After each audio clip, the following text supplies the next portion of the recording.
শুভেচ্ছা বক্তব্য জানাচ্ছেন সাইদুল ইসলাম বাংলা। জিয়াউর রহমানের সময় যে লাঠিয়াল বাহিনীতে আতিউর রহমান সাহেব, তারপর সেই লিডার ছিল লাঠিয়াল বাহিনীর সাত্তার মোল্লা, আরো অনেকে। সেদিনকে ক্যাডেট কলেজ সেদিনকে দিতে হয়েছিল জিয়াউর রহমানের, মেডিকেল কলেজ সেদিন দিতে হয়েছিল, আতিউর রহমান সাহেব ছিলেন সেই ইয়েতে। কি বিশিষ্ট বন্ধু, তার যে দাওয়াত, সে দাওয়াতে না আসা তো উপায় নাই। আমার তো শরীরটা খারাপ ছিল, ভাই আজকে তো রাতে ধরতে না, শরীর খুব খারাপ।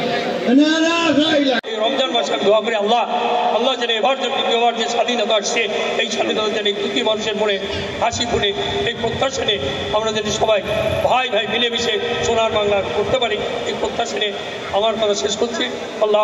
যাতে মাদ্রাসাগুলো ভালো চলে, আপনারা একটা কমিটি করে এই মাদ্রাসাগুলোকে আর না বাড়ায়, প্রত্যেক ইউনিয়নে একটা করে হাফিজিয়া মাদ্রাসা, প্রত্যেক কি বলে থানাতে একটা করে হয়তো উচ্চ মাদ্রাসা, কমি মাদ্রাসা।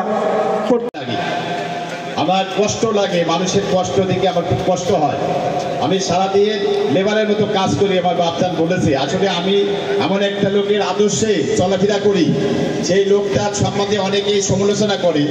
পাবনা জেলায় তার যে সব বন্ধু বান্ধব আছে, আমি তার মতো লোক আমি পাই না, বুঝি না। অনেকেই অনেক বড় বড় শিল্পপতি, অনেক বড় বড় রাজনৈতিক নেতা, এই যে মহতাব মামা, এই যে লতিফ মামা, তাদের প্রোগ্রামে আমি গুনাহগার আপনার মাহবুব বান্দাদেরকে সাথে করে নিয়ে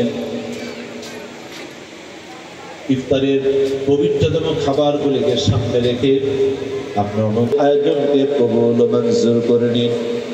যতটুকু সত্যি করে দিন, হাদিয়াটুকু সর্বপ্রথম আপনার নবীজি মুহাম্মদুর রাসূলুল্লাহ সাল্লাল্লাহু আলাইহি ওয়াসাল্লামের রওজা আতহার মনে চিন্তা দেখেছে।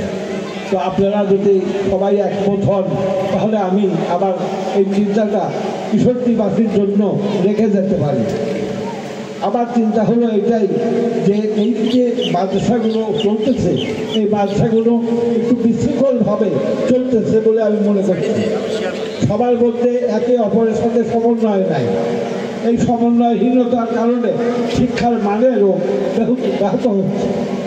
বিশেষ করে হাফিজিয়া মাদ্রাসাগুলো আমি প্রবলেমে পড়েছি।